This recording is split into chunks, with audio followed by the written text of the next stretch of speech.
Ce vendredi, nous recevons la réalisatrice Maha Raki. Elle a sorti un nouveau court-métrage, Vivre, une femme de passion.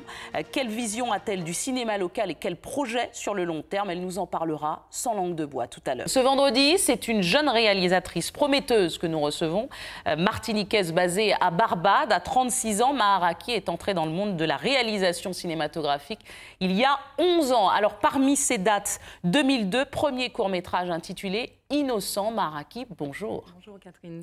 Deuxième date, 2004, elle remporte le Grand Prix du jury de l'École internationale de création audiovisuelle. Et enfin, 2011, mention spéciale du jury au Festival Prix de Cours pour son court-métrage Un achat compulsif réalisé en 48 heures.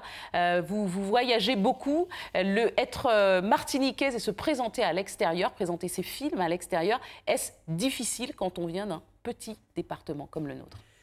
C'est pas si difficile que ça. Il suffit, je pense, de produire des films de qualité. La difficulté, véritablement, est de financer, de sortir ces projets des tiroirs. Le cinéma est une économie qui démarre tout doucement dans la Caraïbe. On est loin d'en faire une industrie.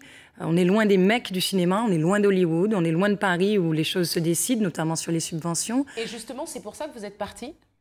Oui, je pense, oui. Ouais. J'ai pu réaliser des choses à Barbade que je n'aurais jamais pu faire en Martinique. J'ai travaillé avec Rihanna, avec Chantel, qui sont des stars de la pop. J'ai travaillé pour de grandes boîtes de production britanniques. On voit justement sur l'écran des images du making-of de votre dernier court-métrage, donc Vivre. Vivre, c'est l'histoire d'un petit garçon. Tom, j'ai eu la chance de le voir un petit peu en avant-première. Un film plein d'espoir, je trouve, plein d'espoir et beaucoup d'émotions. Petite, vous ressembliez à Tom aussi ?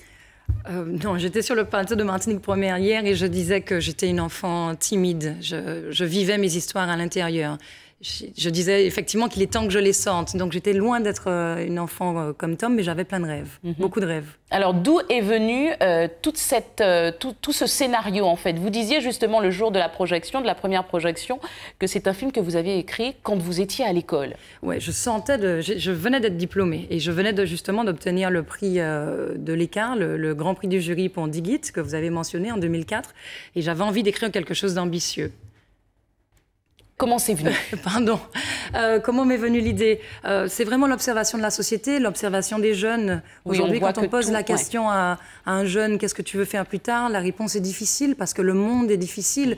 J'écoutais les nouvelles là, tout à l'heure, elles sont catastrophiques. Donc pour se projeter dans le futur, pour un jeune aujourd'hui, c'est vraiment délicat. Et surtout, se faire une idée très claire de ce qu'il ou elle pourrait être dans le futur, c'est impossible, quasiment impossible. Ça a été difficile de travailler aux côtés des enfants? Ça a été magique, ça a été magique. Public difficile quand même. Non, pas tant que ça, parce que vraiment on les a séduits avec un scénario qui est fort et qui est plein d'espoir, comme vous disiez. Et puis les enfants sont touchants, ils sont attachants, ils ont grandi avec nous. Le projet a pris 3 ans à se monter. Donc non, ça n'a pas été difficile, ça a été une belle aventure pour nous, les techniciens du cinéma, mais pour eux aussi. Alors quand vous ne faites pas du cinéma, vous surfez, Maha Raki. Vous surfez, vous avez d'ailleurs participé aux mondiaux de 2002 à Durban. Vous avez été classé 14e.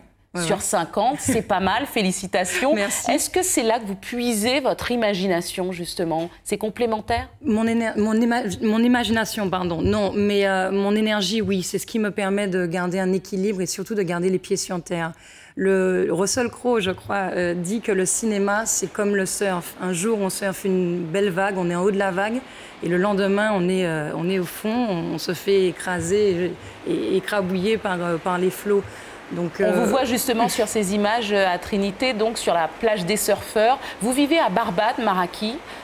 Quand vous venez ici, qu'est-ce que vous faites particulièrement? Vous allez à Trinité, vous restez un petit peu avec votre famille? Oui, je passe du temps en famille, mais j'essaie aussi de surfer parce que, comme je disais, c'est vraiment ce qui m'équilibre et ce qui me permet de couper avec ce monde un peu surfait du cinéma et puis tout ce travail aussi qu'il faut parce que pour sentir un film, pour produire un film, il faut travailler énormément matin et soir. De passer de l'écriture du scénario au tournage, il y a un monde. Donc il faut vraiment trouver des moments de repos, des moments de relaxation, des moments loin du monde, des moments au calme. Votre prochain tournage, je sais que vous le préparez déjà, votre prochain film.